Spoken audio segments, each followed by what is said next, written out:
Sayo day kaya itong bayar karon mga boss no, kay alas 6 pa sa buntag na anak ko na siya dito sa eskina, kapaabot sa mga brita kay nakita ko na gabi na ako na tayo bago nang abot niya Honda Click. Sayo nakabunot ano itong napilian 4,000 pa odo, stock pa kayo, baga pa kay mga ligid mo niya. Wagi tatsa, wagi garas, matik po nating trapo na to ditong dapita.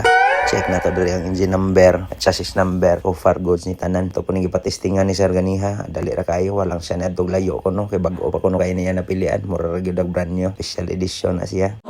Ya, daling napita, namasil lang si Sir kung siya mauyunan ni testing sa tong Aerox bago pa gyud taon to naabot. Ato na nang gilirayban gikan pa Toledo. So guwapo kay mudagan, tested long ride yun na siya. Ani Aerox 155 2024 nga model, 3 years gyapon na rehistro na. White tatsa, daling napita, nangabot na sa tong uban buyer. Tanga to ning i-check ang atong Aerox. Yat niyan sa ni Sir. Nakita niyo mga followers niya tong buyer karon. Kani atong Aerox latest din na siya. Ang mileage na iyang gidala karon kay napa sa 7,000. So bago pa yung kayo. Bayaran na po ni Sir ganiha.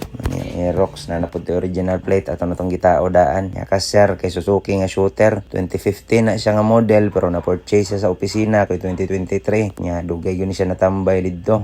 Pagkahali niya na sa sunan ni siya sa 3 years sa rehistro. Ani na po ni original plaka. Daling dapita na pudta na pud bayar sa tong click. Sinaw sa kayo.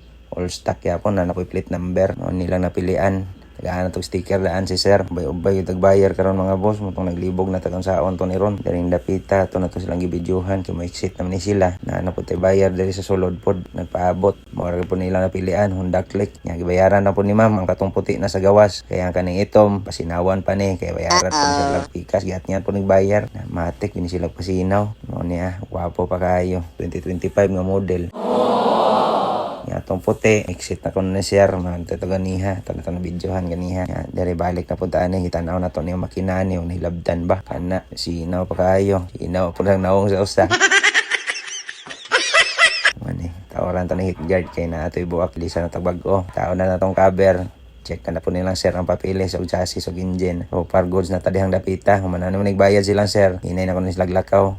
Dari na punta. Ito ni tarongo ni Sir Mirror sa usa. Kaya napaabot o pag ni Sir ganiha. Kuha na siyang papel. Ay saba, bago ni promotion. Kani na plate number ang napilian. Sa nangitag motor diha na patay dagang stock dari mga boss. Dagan kay tagapilian. Located at Dawis Talisay or visit atong duha ka page NF Motorcycle Cebu. Shout out. Yes, ay. Guys, nahatid ko sa forest guys. Muna to amigo nag-video na to. Siya nagkupot sa cellphone karon kay medyo na bisita. Salamat. So nice.